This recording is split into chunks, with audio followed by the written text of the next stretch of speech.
welcome your personal brand.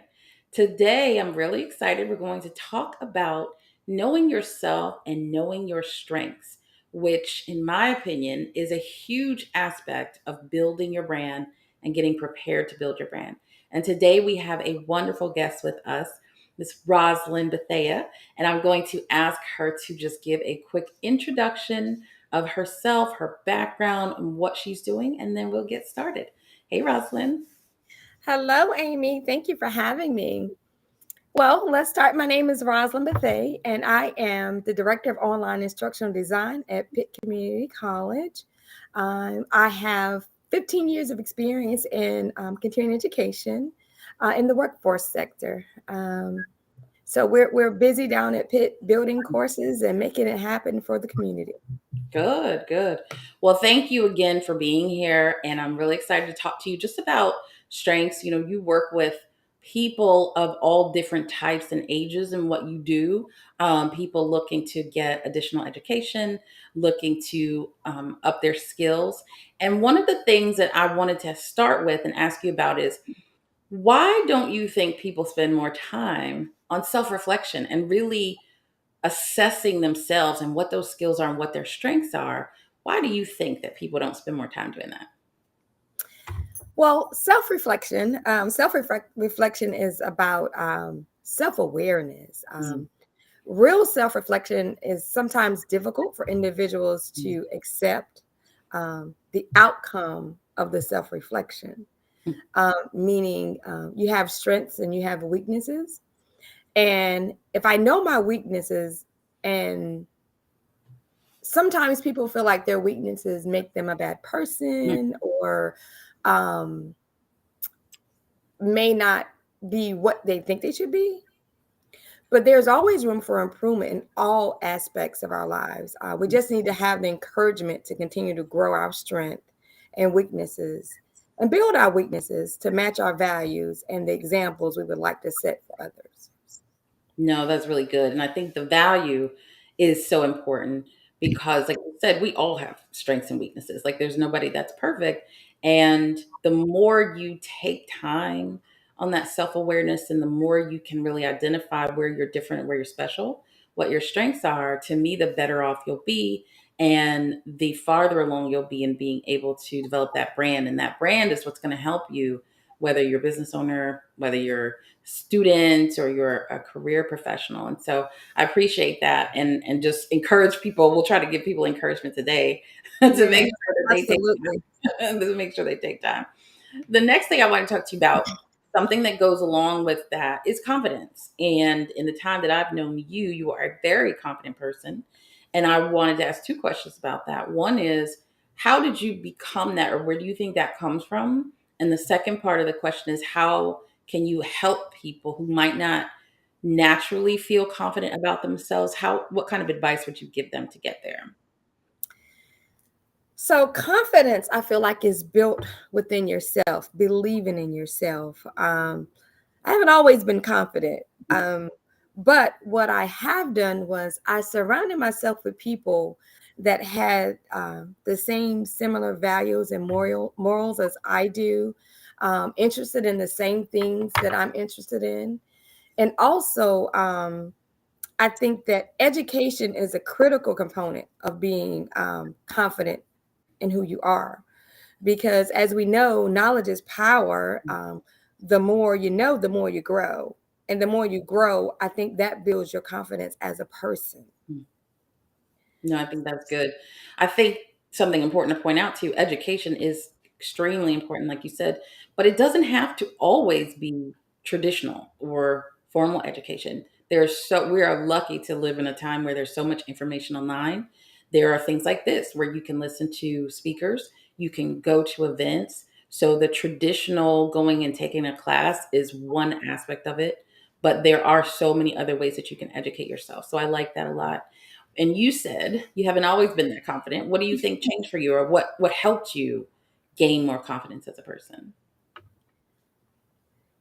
Um, I think gaining more knowledge on different things, not just education, but just life itself. Mhm. Having those mentors and those people that I can go to for different things.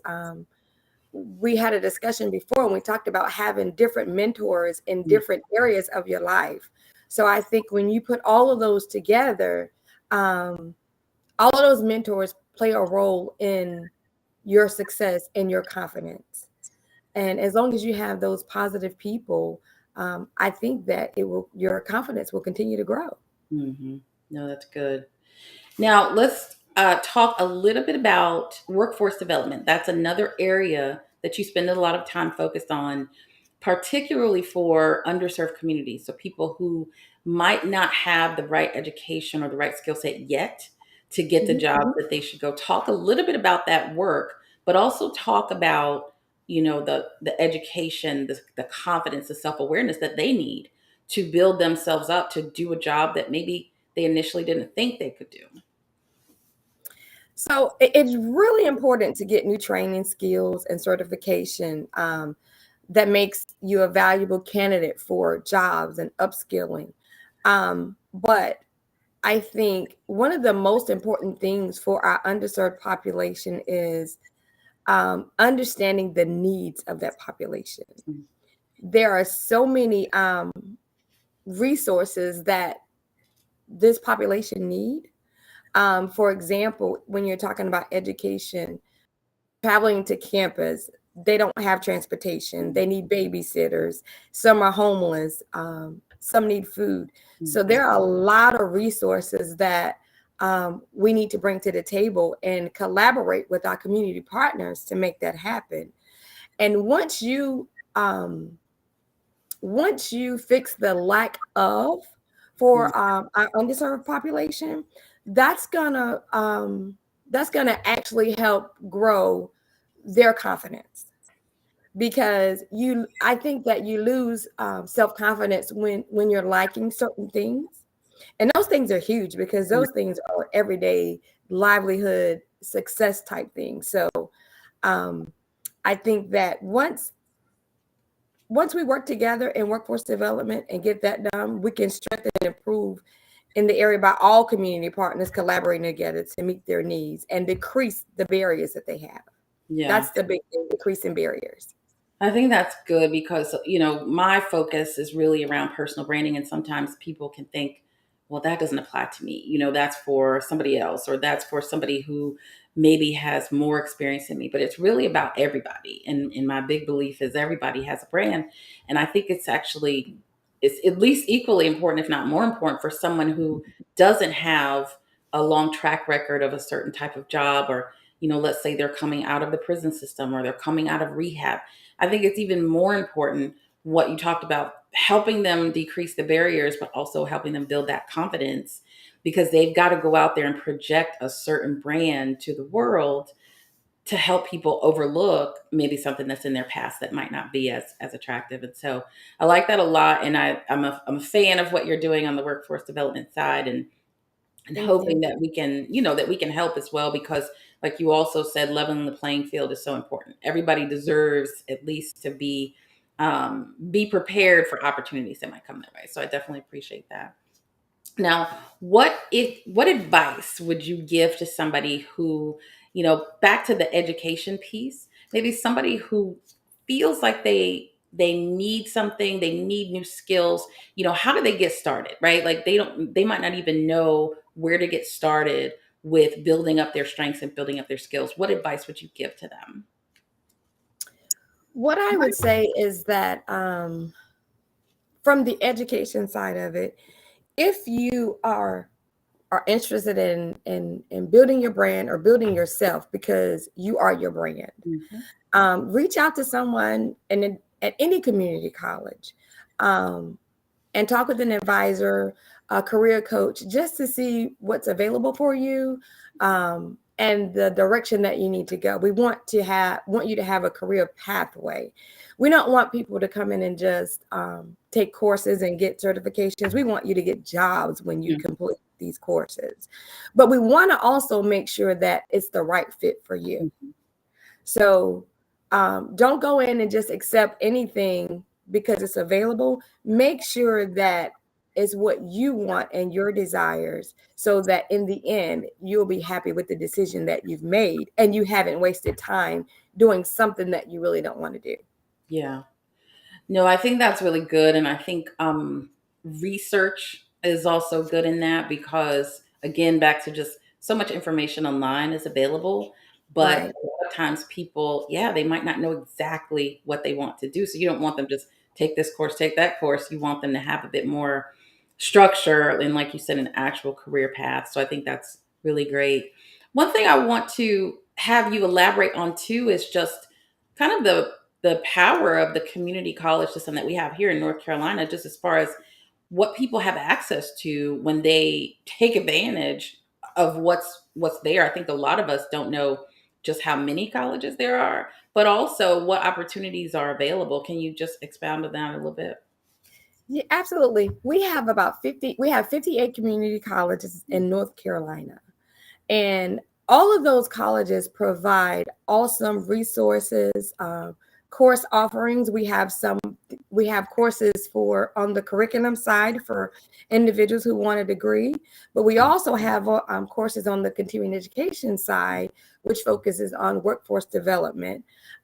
We have short-term trainings, we have long-term trainings, and a lot of the career training courses on the Con Ed side of the house, they also provide you with a credential within a year. We have a lot of people who want to come in the community and don't know that you can come in and take a 6 month or a year course, receive a credential, and start working immediately versus doing going through our 2 year program. And there's nothing wrong with going through the 2 year program. It's what's best for you. But I know these days and times, the demand is more high for short-term training and let me get to work because I need to make money now. Yeah. Good. So I appreciate that. Yeah, I think that back to kind of building your strengths, it's just important for people to have information on what's available to help, but it does take some initiative. It takes being self-aware. It takes at least reaching out, like you said, to people for help. So if you don't know where to start, try to find some resources that are definitely available to help you as you think about your career path, you think about certain training that you might want. And so, Rosalind, as we close, how can people connect with you, and what kinds of things are you interested in having people connect with you about? So I am an all-around person. I'm a network person. I network a lot. I love networking. Workforce development is my passion.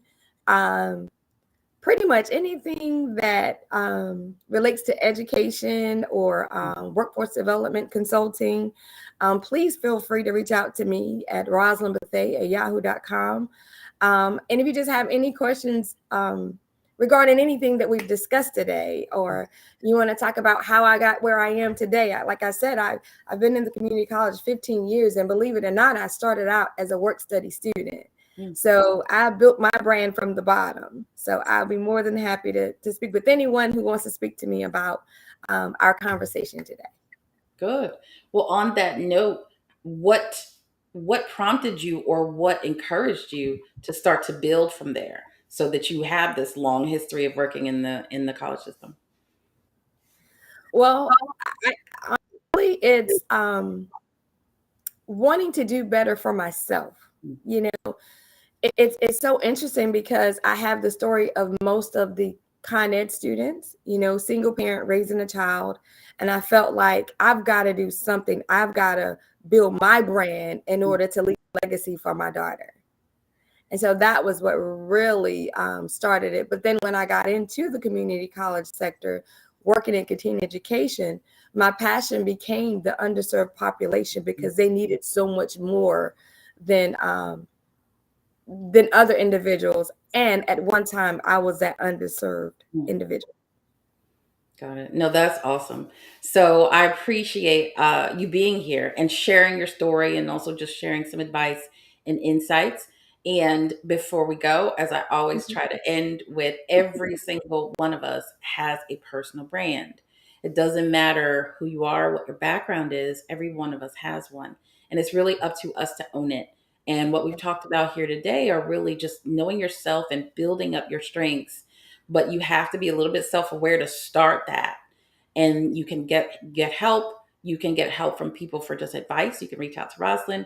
You can reach out to me, but you can also start to think about a career path for yourself, whether that's getting some certifications or actual a 2-year program, for example. And so it's just important to really get to know yourself, understand what your strengths and weaknesses are, and figure out how you can build upon that for your brand. Thank you so much for listening and being here with us this week. Thank you again to Roslyn for sharing. And hopefully, you will join us next week and we'll have another guest talking about owning your personal brand.